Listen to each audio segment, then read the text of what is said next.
For those of you who've never met me or who are here for the first time, my name is Josh Gregory. I am one of our directors on the consulting team here.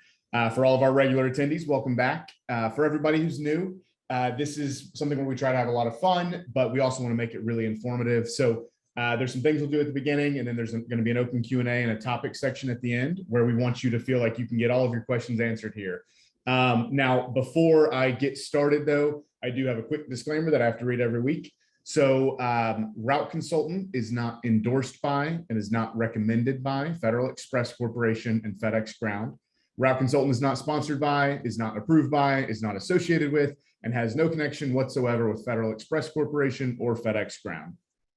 It's just a lot of language there just to show you that you're not going to hear anything materially non-public today, but we do want you to hear some helpful information regardless. And then before I get into it, a quick teaser for our next in-person event. April 29th is in San Diego. So if you live in that area, we're going to have an event out there, and we're also going to have some of the new Exos electric vehicles there to test drive. So if you live in the area, come on by, reach out to us if you want to register, and make sure to come to that. Again, April 29th in San Diego. Now, for everyone who's new here, or for anyone who's forgotten, when we get to the Q&A at the end, there's a tradition here on our webinars where to ask a question, you must first answer a question. So the question of the week this week is, what was your first cell phone? And then a bonus, if you can remember, what was your favorite ringtone?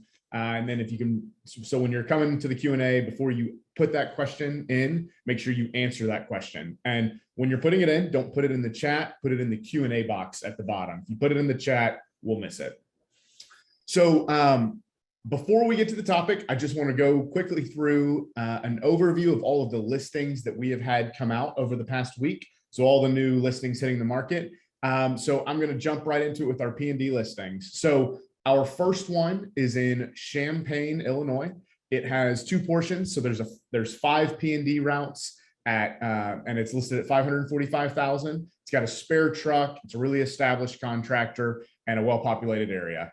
The second piece of that business is 6 routes at $645,000. Also has a spare truck, and it's also got a good margin. So that's up in Champaign, Illinois. The next one we've got is in Montgomery, Alabama. So that's 9 P&D routes at $115,000. And that has 1 manager at about a 5% margin. Next one here is in Beltsville, Maryland. And that one is 12 routes at $657,000. And that has a manager and a spare truck in a really dense territory out in Beltsville. Next one we've got here is in Las Vegas, Nevada. 6 P&D routes at $1.35 million. It's a 25% margin. It has a manager. It's got 2 spare trucks, big roster of experienced drivers, and a really low mileage operation out in Vegas. Next one here is in Memphis, Tennessee. 11 P&D routes at $350,000. 2 managers and 4 spare trucks on that one. Next one we've got here is in 2 different pieces, both out of Columbus, Ohio. One is 9 P&D routes at $695,000 with a manager. And the other one is 8 P&D routes at $515,000 with a manager. So 2 decent sized starter businesses out in Columbus, Ohio. Next one we've got here is in Norcross, Georgia. 10 P&D routes at $1,050,000. It's got 2 managers, 7 spare trucks. And so that gives you a lot of flexibility. There's some assumable truck debt there. So when you're trying to think about your fleet, those 7 spare trucks is going to make things a lot easier. Next one is in Virginia. There are 3 portions to this one. So the first one has 11 P&D routes at $825,000 with a manager and a spare truck. Next one has 11 P&D routes at $1.175 million, 23% margin, and a low mileage operation. And then the last one is a smaller piece at about 4 routes at $385,000 and a spare truck. So those are the 3 operations in Virginia. Next, we've got 2 pieces. No, sorry, we've got 2 pieces of an overall business, but they're in 2 different locations. So the first one is in Ann Arbor, Michigan, 6 P&D routes at $375,000 with a manager and 2 spare trucks. And the second piece is out in Appleton, Wisconsin, 7 P&D routes, $550,000, a manager and 3 spare trucks. We've got one out on the West Coast here in North Seattle, Washington, 18% margin, 2 managers, 4 trucks, and this one's SBA eligible as well, if that's what you're looking for. The next one is out of Salina, Kansas, 17 P&D routes at $900,000, 12% margin, a manager, 2 spare trucks, and there's seller financing on that one. We've also got 2 new line haul operations. We got one in Woodbridge, New Jersey, 13 runs at 7.75 million. 2 managers, large operation with teams and unassigns and dedicateds, and it's good for a remote buyer as well. And then the last one for line haul is out of Chino, California. 1 line haul run at 550,000. It's a dedicated team, and there's a assumable truck down on that one as well. Last 2 listings are actually Amazon listings. So we've got one in Chicago, Illinois. That's 25 routes, 750,000, has 2 managers, and it's a really established operation there. It actually helped. It's the contractor who helped launch that station. And then the next one is another Chicago business, 25 routes at 1.5 million with 2 managers, with all great safety benefits. So those are all the listings for the week. Thanks for bearing with me. There's a lot this week. That just means there's a lot for you to look at. Hopefully you found one in your right territory and price range. Reach out to the team if that's something you're looking for there.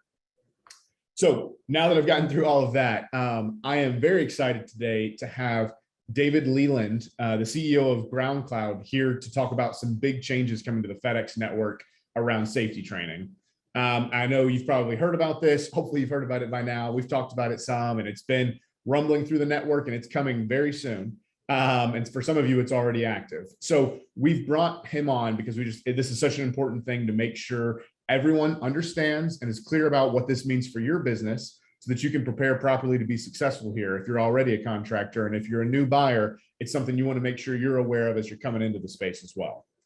So David, if you want to jump on. Okay, we've got David. Hey, David, how you doing? Hey, what's up? Hey. All right, everybody. Good to see you, Josh. Thanks for the invite today. Good to be with you guys.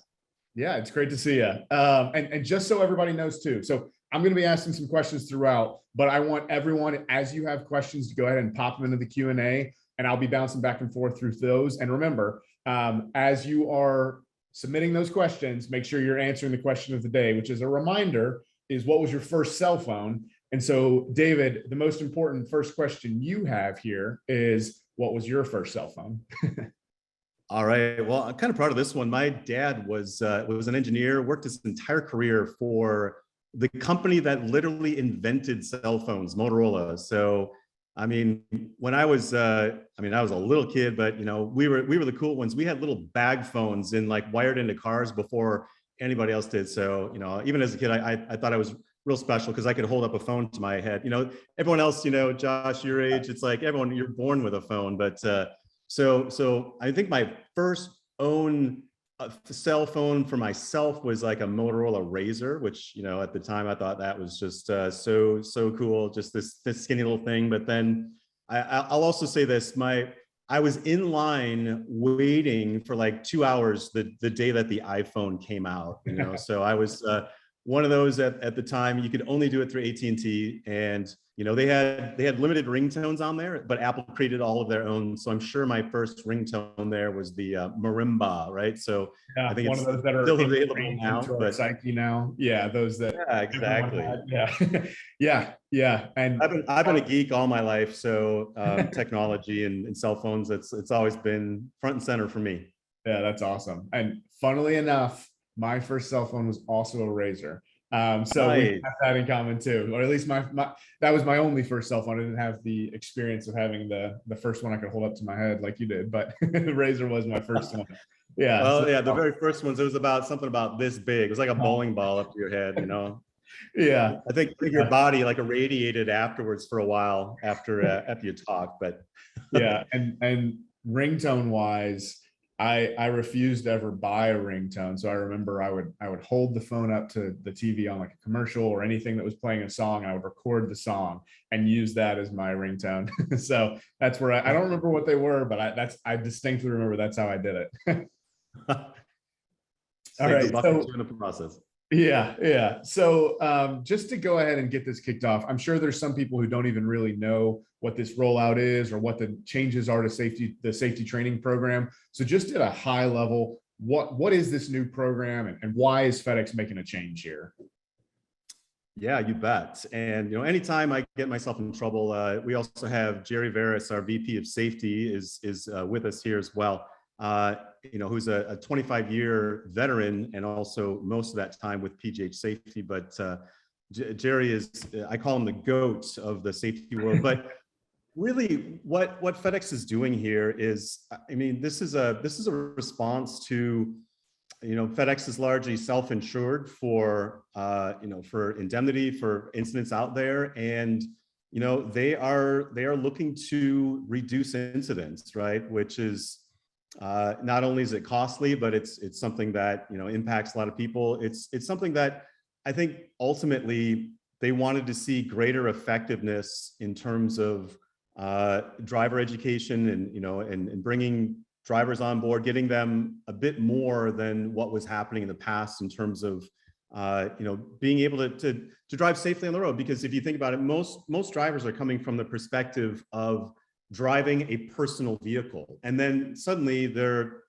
thrust sometimes very quickly into final mile vehicles, which are typically much larger, right? Ranging from at least a Sprinter size to various size step vans and even box trucks. So obviously there's massive differences there in terms of how those vehicles operate. And so I think really the ultimate aim here is to get them a little bit more in-depth instruction there and give them the resources so that they can drive more effectively and really have safer outcomes. And there's just nothing more tragic than when folks get hurt out there on the road. So I'm sure that's part of it as well.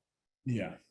And I mean, you're dead on. There's been a safety training around for a long time, and safety is super important, but at the same time, as a contractor that this was a way, this is what FedEx had us do, but it wasn't a solution that you could really feel comfortable that anyone you brought on was actually a safe driver. It was the thing you did, and you do whatever you have to do to get drivers on the road, but like you can feel that there's more needed, but obviously you're only going to do what you have to do at the time like that. So that's part of the reason there. So just walk me through, I know there's a couple of ways this can look. So what options do contractors have when this program's starting out? Like what are the things that they have? What do they have to do? Like is it a trainer they have to add? Like what does it look like for them? Yeah, you bet. So the big change I think can be summed up as that all drivers must go through either a 2-day or a 3-day training program. And that includes existing drivers. So once that new contract stands up for you, then that becomes your contractual obligation to. So, and you might even wonder, well, what about, does that mean I have to take existing drivers off the road for 2 days? And that's not entirely true, but to sum it up, all drivers must be trained by what's called a certified trainer, or CT, for, welcome to the world of FedEx, where you have acronyms for everything, right? So if you're new to the FedEx world, that's going to be, I mean, we've literally created for new GroundCloud employees, we have a book of acronyms that well, actually most of our employees come from the FedEx world, so they know them already. But for those poor souls that come from, some of our developers come from outside of that world, obviously, and we give them that huge book. But the CT, the certified trainer, is under this new contracting standard. All drivers need to be trained by way of a certified trainer. And so that certified trainer is what we are doing under what's called Qual Cert training, or the program as a whole, qualifications, certifications. And so just, we call it Qual Cert for short. And so what we are doing as one of the few folks that are fully approved by FedEx to train those trainers. So that's, sometimes you'll also hear this program referred to as T, train the trainer. But again, that's the biggest difference, is that all drivers must be trained by a, quote, certified trainer. Okay, so now every contractor is going to have their own trainer, or is that the only option? So they actually have 3 different options there, and that is, and I'll go in reverse order in terms of the most expensive and what I would say the least effective way, at least from an operations standpoint and an expense standpoint. But actually, if a service provider wanted to, they could actually send their drivers to us to train them and get them qualified to drive. Now, we're happy to do that, but it's just, from an expense perspective, that's just not the best way of doing things. There's definitely much more advantageous to use a local certified trainer, right? Because you don't have travel expenses and everything associated with that. So the next option is that a service provider can actually use a certified trainer from a different entity. So, they can work out details to pay a different certified trainer to train their drivers. And, obviously that's going to be whatever they work out together. The downside there is obviously then you're subject to the availability of somebody else. And, can they come in? Can they do that timely? Or, so a lot of times that a certified trainer is going to be a BC or, someone else on staff that frankly isn't always going to be available to be lent out to a different entity. So, I would also say that's not an optimal position, but again, that is an option for folks to use. So, and obviously number three, what I think is the most cost-effective and best operationally speaking is that they get their own certified trainers trained, they have them on staff, and they're ready to go for both new and existing drivers to meet those standards. Yeah. Okay. And I think that also really helps having that certified trainer on staff. At least what we do with GroundCloud Qual Cert is that we are not merely creating trainers that can teach drivers defensive driving. That's really what some of the other vendors out there are really just concentrating on, is defensive driving. What we are doing is, of course, we incorporate enormous content, and that's our primary focus. But however, what we also do, we go that extra mile and really make safety specialists from the students that attend GroundCloud Qual Cert. And that's all coming from Jerry's 25-year history. And this is he scripted every minute of the training, and it's literally the accumulation of his entire career. And it's all about, we're going to teach that candidate how to create a safety culture and maintain it. So, we're really, our objective is going, for the same price, we're going so much more of just the minimum of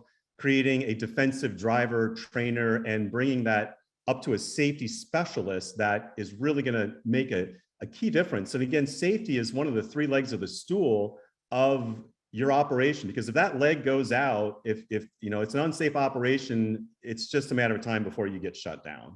Yeah. And I think that's such an important point there, that there are skills you can teach.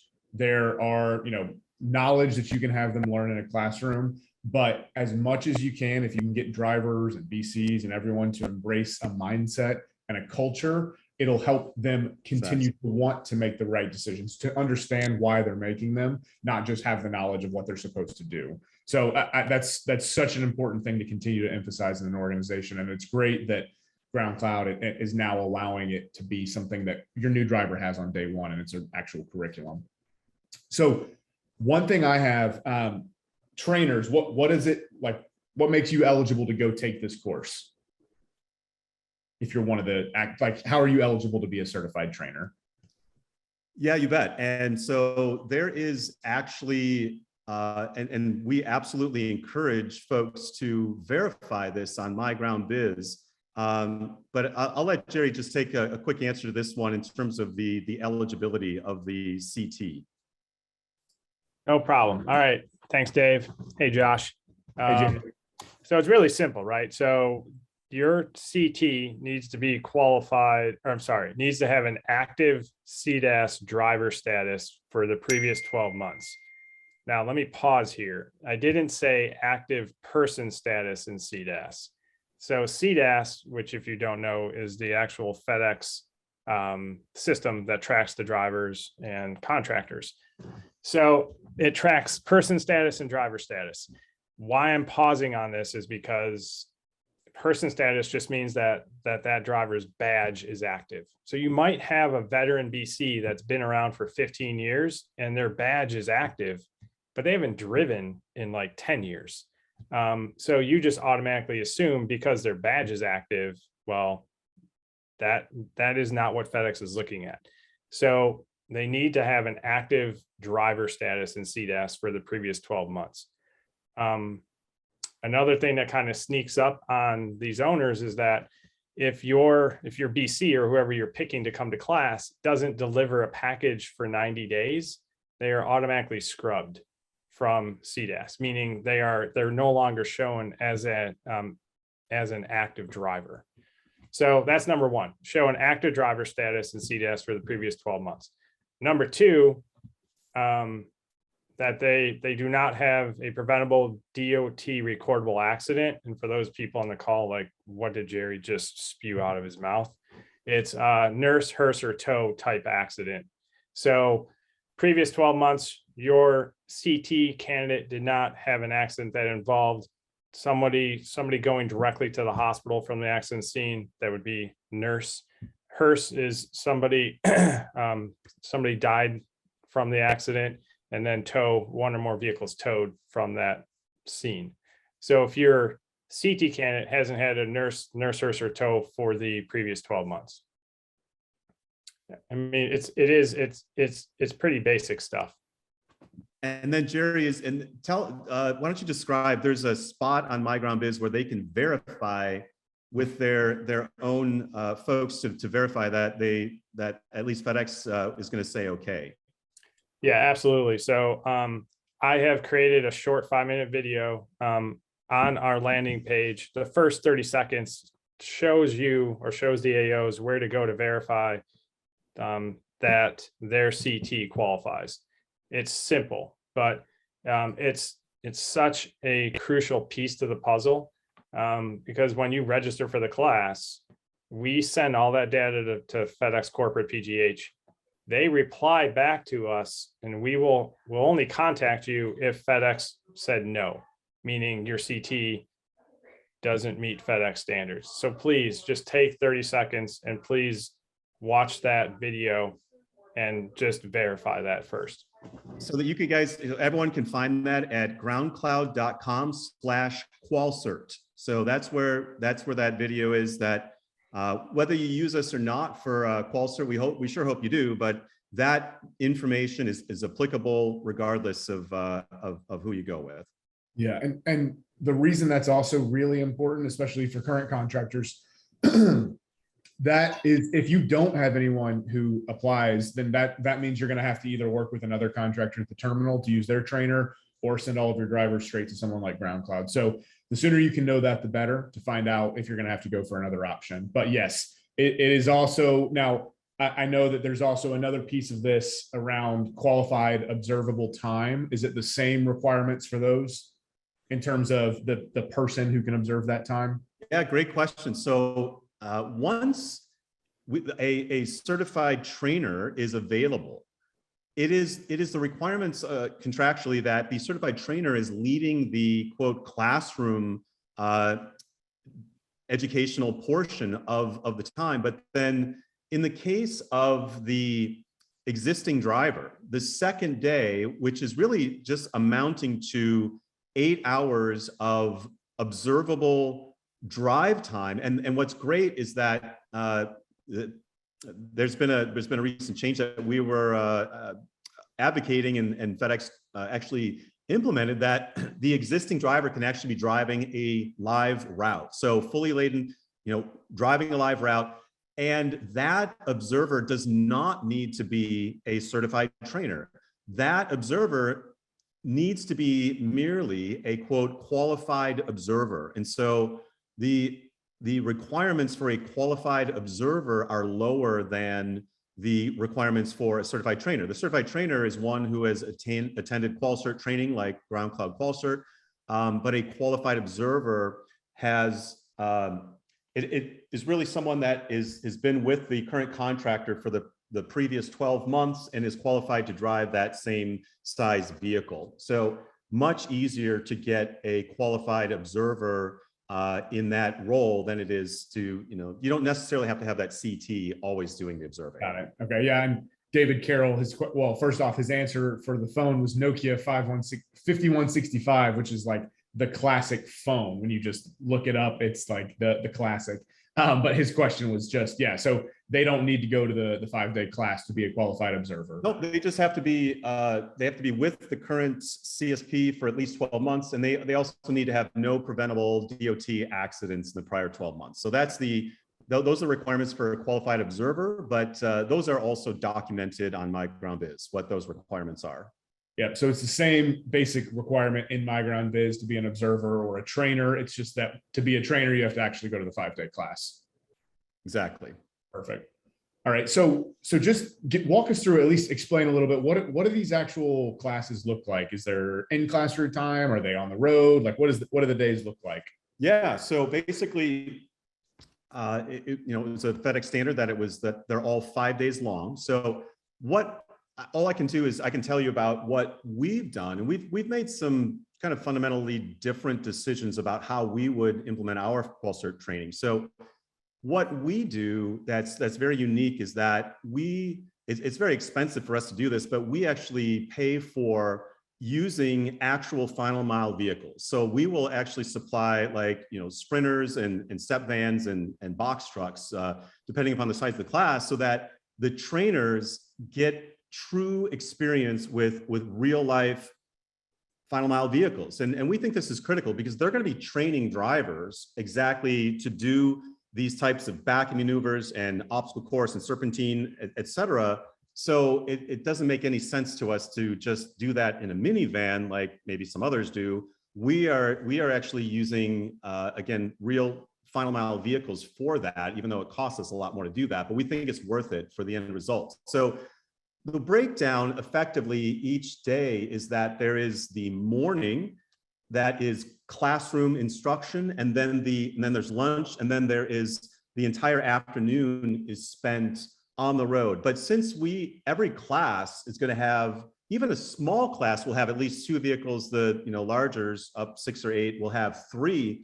What's really cool is that people are effectively the CT candidates in our classes are either always driving directly, or they are observing the driver and actually, learning how to do those proper observations and washing training. So in other words, never is there a time in GroundCloud Qual Cert where the CT candidate is, in the back of some passenger van and tuned out because they haven't done anything for the last 3 hours. They're just, being carted around. So we do that every day. And what's really cool about, since our objective here is to create trainers, not just to teach them how to do something in terms of driving, but teach them how to teach. So in the GroundCloud Qual Cert, and this is the genius of what Jerry has done, is that it's only the very first morning that our lead trainer, who's training everyone, is really instructing in the morning. Starting the second morning, the candidates start doing portions of the training themselves, right? Because that's how they're getting direct experience of how to lead others, how to teach others, and the lead trainer is giving them feedback and really immediately diving in. So everything about our training is massively interactive. It's always back and forth. It's never just a droning professor that's wah, wah, wah, wah, wah. It's not that, and they're just all tuned out. No, everything is completely interactive. And so, we've just, I think this is just genius what Jerry's created in this content, where they're always acting, they're always involved, they're always interactive. And so, like I said, they are, it's a full week.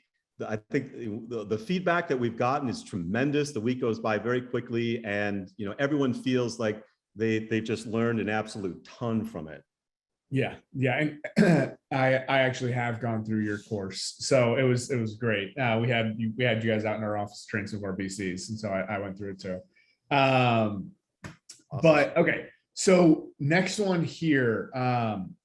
So I know, so you've got your trainers trained. Is there anything that they have to get retrained? Like, is there any kind of timeline? Do we know at all on that yet? So basically, what we've been told is that once a certified trainer passes our course, that there will be some kind of recertification process in 24 months. Now, I believe that FedEx is still deciding exactly what that entails. So, I mean, we can't speak to whether that's going to be strictly sort of an online course that they take as a refresher, or if it's going to be something beyond that. We can't speak to that yet because I think they're still deciding that themselves. They pushed that decision off 24 months. So it's 2 years, and I'm sure we'll have an answer once it gets closer. Okay. Right. So once somebody's gone through the program, what's the next step? Is there something they have to tell FedEx, or how does it work from there? Yeah, so basically once a certified trainer completes our course successfully, they get a certificate of that. And we supply them with great printed documentation. We give them literal one-page even cheat sheets, so that like literally as they are doing both, one for the 2-day training for existing drivers and another for the 3-day, we give them those exact reminders, those exact bullet points, what they need to do for all of that. And we are just now starting a weekly webinar for CTs, right? So even for those CTs that once they've gone through the course and everything's fresh in their head, and maybe now it's like 3 weeks later, it's like, or 4 weeks, whatever, all of a sudden, oh my gosh, it's go time. But, so we have those webinars going to be led by Jerry just for CTs, to give them everything, to keep answering their questions, to keep giving them, just the big picture of what they're doing and how to do it. That's great. I'm sure that's going to go over really well, just to be able to. And no cost to that, of course, no cost whatsoever. Yeah. Okay. So people who come in from the old graduated program of L10, L20, L30, what's the process now? If you how does the training work per vehicle, and what's the process if you want to upgrade to a larger vehicle? How does that work now? Yeah, Jerry, how about you take that one? I got you. Dave, why do you always give me all the fun ones? Yeah. Softball pitch me one once in a while, right? Hey, turn your camera on so we can see you. All right, I can turn it on. Welcome Okay. to the screen, Jeremy. It says unable to start. So I think That's okay. Josh, just keep talking. Josh has shut me off. Sorry, Josh. Definitely me. Yeah. That's really weird. The co-host has asked you to start your video. All right. If that There we works. go. All right. So Right. hello, everybody. Okay. So LT. So how do you move a level 10 up? So because they don't have a driver file, right? L10 drivers do not have a full First Advantage driver file. So they are seeing. Well, I think is that the question, Jerry? Or I think Josh's question was, once Qual Cert starts, yep, how does a driver get qualified for a larger vehicle? It was Josh, was that your question? Yes, that was. Yeah. Right. I thought it was more in the sense of the driver is currently a level 10 driver. How do you move them up out of? I'm sure out of that's a question contractors will have too. So you feel free to answer both, because those are both I got valid. both now. Whoa. Okay. So yeah, this is one of the most common questions. So I have a current L10 driver. How do I move them up? L10 drivers are seen as new drivers because even though they might have been working for you for 2 years, they don't have a full driver file built yet. So they will go through the standard 3-day class for that file process. Okay. And then what's the process for upgrading to a larger truck once you've gone through the process? Road test. That's it. Simple. That sounds nice for everybody who's used to a different program there. All it takes is a road test on the largest vehicle now. So that is a definite plus. Yeah, easy. Yeah, so believe it or not, there are some aspects of this new program that are advantageous. Yeah. And it's always nice when you got the wins there. Yeah. So there's going to be some fun in the transition, but there are definite advantages here. Now, David, I don't know if you have the answer for this one, but how does this integrate, this new program, how does it integrate with First Advantage? Right. Well, for that one, I mean, really, this is, we have a constant flow of information that's, in terms of, we need to report to FedEx Ground, the obviously those that are certified, we report those to them. And then, it's on the, and then FedEx is, they receive that, okay, they know the badge number that is now a qualified trainer, certified trainer. And so let's see, in terms of that First Advantage part, that's still in the hands of the service provider. But Jerry, do you have anything to add to that? Yes, I do. Very simple response. So MyGroundBiz FAQs, questions 21 and 22.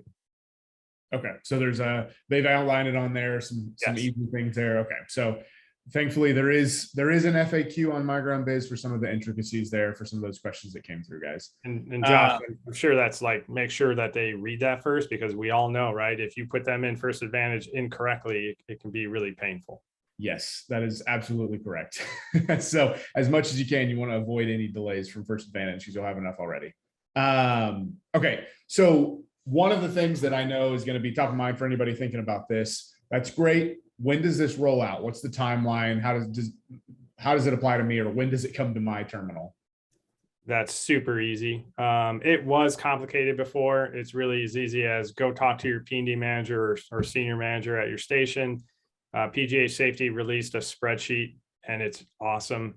It lists every contract for that station. It lists 2 items, Josh. It lists the rollout date for this program, for that contract, and then it lists the dates for that contract's current drivers training dates. Okay. And what happens if the terminal doesn't know? I've got a question here in the chat from James, who said his terminal doesn't have an answer there. Is there a different place to get it? No. So that email was sent out last week. If they don't know, if that P&D manager, senior manager lost it, reach back out to PGH Safety. They can reach directly out to qualification certification at FedEx.com. That's qualification certification at FedEx.com. So does the 45 days after stand up, does that timeline still apply for contracts that roll out this year? It would be nice if it was just like universal right there, right, Josh? Yeah. It's not. So here, like just for instance, okay, so the first rollout date is June 4th. And a lot of people panicked because they thought that they had to have everybody trained by June 4th. No, what that rollout date means for your contract is that as of June 4th, you will now have to start qual certing any new drivers coming into your company. So that's the first thing. The other thing it does is then the time starts ticking down as of June 4th to get your current drivers trained. So for instance, it's either going to be 45 days for some of your newer drivers, or it could be up to 1 year for some of your veteran drivers. Okay. So it's not as tight of a timeline as FedEx initially communicated. No. Right. So it's don't panic, everyone. Even if you stand up a contract on June 4th, that if you have existing drivers, you will not need those to be instantly trained. So you've got some time, you've got some breathing room. Okay. But new drivers, you certainly will have to use this program for new ones. Got it. And then the new drivers are the ones where you'll have the observed drive time. There's no 8 hours of observed drive time for current drivers, correct? So on the here. No. Well, hold on, Dave. Let me grab this really quick. Be very careful, right? So use your CT and your qualified person as a doctor, right? So view yourself as a doctor. Work with your sickest patients. So if you have a superstar, right? It's in our course, it's laid out 2 days of training for your current drivers. That second day with the qualified observer or CT on the road, it does list it as a full day, but you can, again, go work with the people that need help. I'm not saying don't ride with your superstar or superstars, go ride with them. But once you see that driver understands this, okay, move on, right? Go work with the drivers who need help. Yeah. All right, so we've got a question here from David. His first cell phone was a Nokia, one of the brick phones. It was a tank, indestructible, he said. His ringtone, he said he's a sellout, and he bought it, and his favorite ringtone was 5 o'clock somewhere. And he says, if you are a current contractor, you should appreciate that song. So this is something I'll try to answer some too, because you guys might not have a good answer on yet. But so he's paid for the courses, but he hasn't had any kind of visibility on reimbursement from FedEx. I know that what they have communicated is pretty vague in terms of when and how much. I don't know if you guys have heard anything else new, but the initial communication was basically, we'll look at the size of your contract and business and reimburse you accordingly. And I don't think we've gotten anything firmer than that, unfortunately. Nope. No, you're right. That's it. And if you're curious, if you want just a little more detail, it's not much, but go to My Ground Biz FAQs question number 3. Yeah, I mean, we're just basically recommending folks just keep talking to your BDS rep and and asking them. Okay. Yep. Now, another question here. So from Mary, her first phone was a large AT&T flip phone. If her driver trains a driver, or if her trainer trains a driver for another entity and that driver gets in an accident, is her trainer disqualified or liable, or how does that play out? So it's an interesting thing, because FedEx did say that they were going to be tracking which CT trained which driver, and I think what they're looking for is, is there potentially a bad apple that goes through the Qual Cert training and then really isn't doing much after that. So we haven't been given any kind of specifics in terms of how much damage or whatever drivers need to that they have trained actually do before they would take action to disqualify a CT. But they did definitely say that they would be tracking it. So that does bring up an important point. You might be thinking, well, I will pay to have maybe some extra CTs on my own team, and I'll make a business of training other drivers. Well, you just want to be careful with that in terms of, don't go having them train drivers for a service provider that doesn't give a rip about safety, because that could come back on the CT. So just be aware of, you want to make sure that if you're training other drivers, make sure that you're doing it with an entity that takes safety seriously. And so Jerry, I don't know if you wanted to add anything to that. I think you covered it. Yeah. So no, that's it. That's fine. Okay. Yeah. Thanks, Josh. Yeah. And another one from an anonymous attendee. Can a certified trainer train others to be certified trainers? The answer is no. Contractually speaking, only an approved vendor can create a certified trainer. Got it. Yeah. So there's only 3 or 4 approved vendors. And so for the actual certification training, it has to be through one of those. You can have your trainer train drivers, but it can't be other trainers. Correct. And then, okay, so next one here, and this is one that I know a lot of people are going to be trying to think about. Where can you hold the classes? Yeah, so we've done something a little unusual, that we are holding classes all over the country. I know that some other folks are, some of the other vendors are saying, well, fly all of your people to us, and we think that's really expensive to do that. So this week alone, I think we're having 15 simultaneous classes, but we're going to ramp that up to like 25, maybe even 30 classes per week. And our objective is to hold classes such that no one really has to drive much more than a couple hours to get to the class. So that's point number one. We have classes distributed everywhere, and we are adding classes on a daily basis. So literally check our website, and it literally gets added to daily in terms of the classes that we add. That said, we will also, if you can put together, doesn't have to be from your own entity, but you pair up with other contractors and say, if you can put together 6 candidates, we will effectively come to you and make that real simple, real easy for you. And we won't charge you any more for that. We would ask you for your help to see if you've got a place with a classroom and, maybe enough of a parking lot that we can do maneuvers in. But like I said, we will happily come to you if you can put together 6 or more. Okay. Yeah. And do you have any tips also on, like, have you seen any trainers, like how they're doing their own classes to train drivers? Like, are they able to do it at the terminal, or does it have to be somewhere else?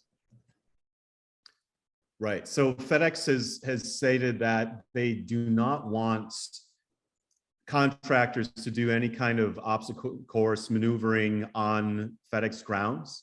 You know, I mean, off the record, I guess we've heard of some different anecdotes where maybe a senior manager is okay with that, but you know, but officially that's not something that they want happening. So they have said in their accounting for the incentives that they're going to give, that they're accounting for that, even for the pricing for renting, you know, some parking lot space from someone to do maneuvers in. So again, we don't know what that number is, but I can relay that they have stated that they're accounting for that. Yeah. Hey, Josh, really quick, let me just add to that. So Yeah. slightly changed a little bit. So you can use FedEx yard property outside, right, for the driving range with permission from the senior manager. You cannot use the FedEx conference rooms. Yeah. And I know something we've done in a couple of our terminals is we like got, you know, went to a local hotel and rented out like a conference room there and just took all of our drivers there. So some of it may just be trying to find some space you can find nearby that'll work, because there is a classroom section. And so you can't really do that on the lot. You can't do it in the conference rooms at the terminal. So some of that is on you to kind of figure out what works for you and your team. Yeah. Appreciate the update, Jerry. As you can see, Josh, I mean, some of this stuff has been changing rapidly. Yeah. And Oh. so I know that was that. the policy, and now that it's even that's updated. So that's good news. So they can use the yard with the senior manager's permission. Good stuff. It's very important that you do have to get the terminal permission, so don't just start doing maneuvers.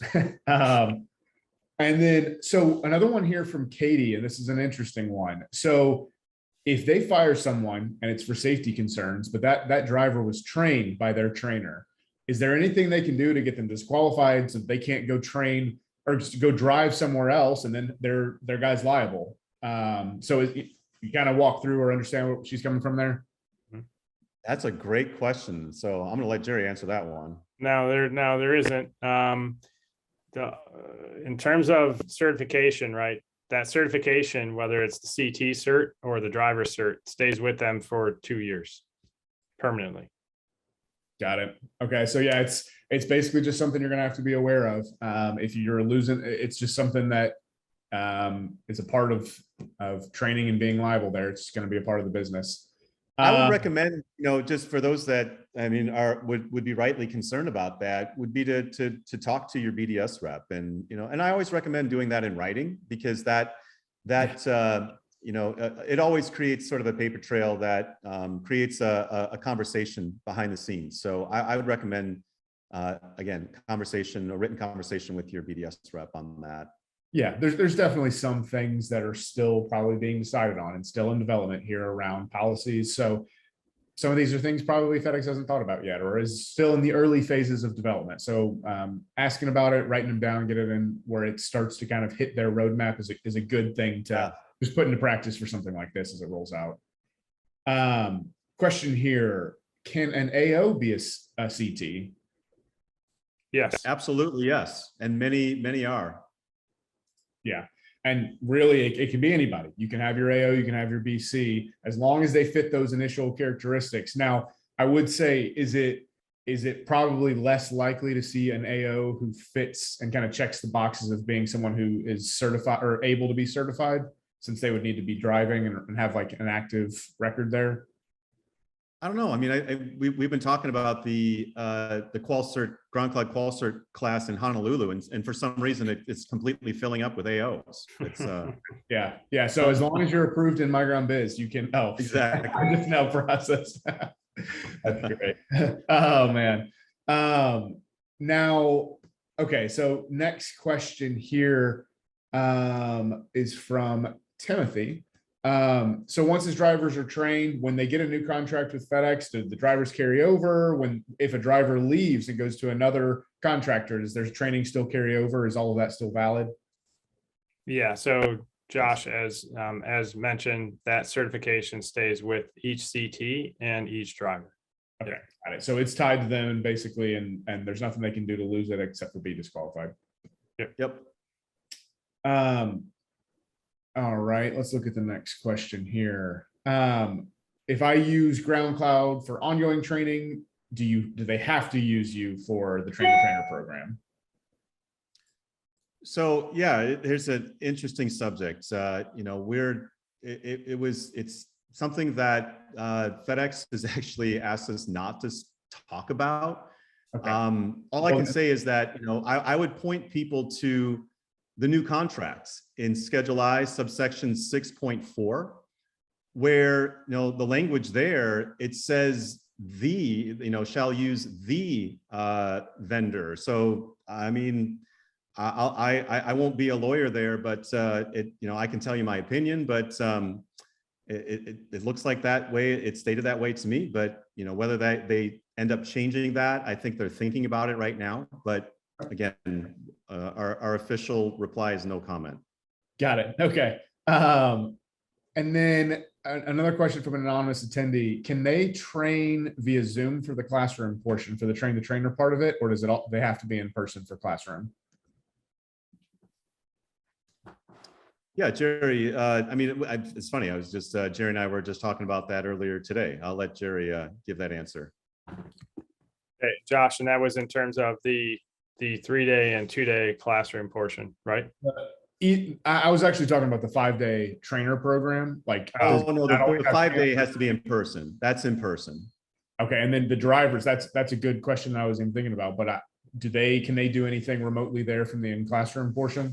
I will, just to start there, for both the CT training and for the driver training, we actually have, now this is not mandatory, but we've created online courses that are free through GroundCloud. If you're a GroundCloud subscriber, you get access to all of this for free. That gives the CT basically a heads up on the content, so that they can do that pre-class training, and they can do that from any web device, anything with a web browser. It's online, and really get them prepared for the week ahead.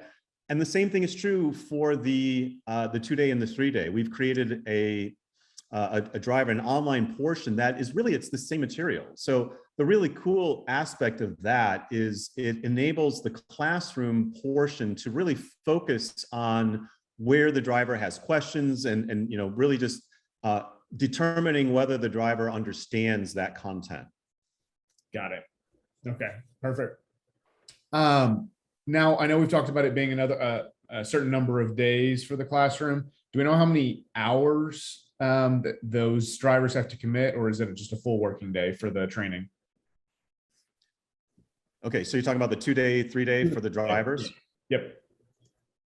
Yeah, I think that, in terms of the observations, I think Jerry spoke to that earlier, was, and like, take the view of a triage doctor, right? Of an emergency medical doctor, that they're going and spending the most time with those that are in need of most help. And so, and really focusing on those drivers. I mean, all drivers need observation, but really spend the greater amount of time, because that's really what we're all looking for. We're looking for the safer outcomes, right? We're looking for fewer preventables out there on the road. And so, many of us, you'll know, like, which drivers are just, rock solid. They've been driving solidly for 10 years. So they've almost never had an incident, right? So you don't need to spend the most time with them. You're going to want to spend more time with your new drivers and with those that maybe have had some incidents in the past. Got it. Yep. Oh, and a quick clarification in the chat for you guys. The 2-day training is for current drivers, and the 3-day Yes. is for new drivers. There's just basically an extra day and some extra requirements for new drivers that are not the same requirements for current drivers. Exactly. Yeah. Okay. Again, on that 2-day training for existing drivers, like Jerry said, it's all about ensuring that they understand everything. And it's not that, okay, they need to be, observed for 30 hours straight driving. It's right. No, it's the emphasis is completely on, do they truly understand the content, and are they actually driving? It's not just, with it's more than their words, it's their actions. Yeah. Got it. Quick one from Mark here. So when the CT trains the driver, do they have to do the classroom training and the obstacle course the same day, or like, is there any amount that they can change things around from the like prescribed schedule based on availability? Yeah, so that is like that schedule that I give them is an outline to follow. It doesn't necessarily mean that you have to follow it minute by minute, right? And it also goes back to if you only have one person and this person catches on, you don't have to be there for 8 hours, right? But Josh, it also goes the other way, right? Like I've done training classes at FedEx where I've only had a handful of students and we were there forever because one student or the whole group was totally terrible, right? Yeah. So you're like, and I would call my wife and like, oh, this is going to be a great week. I'm going to come home early. And she'd be calling me. She's like, are you ever coming home for dinner? I'm like, these people are just crushing cones constantly. Yeah. Yep. I can see that. Okay. So just 2 questions left here with the time we got. So first one from Jesse is he had a Nokia brick back in the day. Will FedEx track the safety record of the certified trainers? Not just their record in terms of who they've trained and how safe they are, but does the safety of the trainer, if they're continuing to drive, does that matter or impact anything? Could I just add that that's not out there yet, right? That is not official. Of course, FedEx is going to do some sort of tracking of vendors and trainers, but this program is still new that process or how that works is not known yet. Got it. Okay. So another thing to chalk up, ask questions on, it's still in development. Yep. Still Okay. So just the last one here. If it hasn't rolled out for your terminal yet, but you want to get started, do you have to wait or can you go ahead and start this training program now? Yeah, you can totally start it now. They were very clear on that. You do not need to wait until your new contract rolls out. Yeah, and particularly for those of you who maybe the rollout is closer to peak season than you feel comfortable with, the sooner you can get ahead of it and get like your current drivers and start to get ahead of your current and upcoming drivers before peak season where you don't have to do it all at once, that would be ideal. At the slower time of the year before we get to the end of the year, I'd get ahead of it even if I had some time where I didn't have to do it until later this year. Now that is it. We are out of time here. So I really appreciate David and Jerry for coming out and answering all of your questions. I'm sure I know there's still more questions in the chat. So we'll help you guys get their contact info. You can go to the site. We've put the overview of the qualification certification program with GroundCloud in the chat. So you can go to that link and see what it's like with GroundCloud, where their locations are. So again, thanks you guys so much for coming out and being here on this call today. It was great to have you here. Thank you so much, Josh. Truly appreciate it. And thanks to everyone watching. And just remember that there is truly a massive difference between GroundCloud, Qual Cert, and the other vendors. They are not the same. Perfect. Yeah. And one quick thing before we go, just a reminder about our next event, April 29th in San Diego. David's going to be there too. So if you want to meet him in person, that's our next event. So if you're out in the area, feel free to jump in and come meet the team.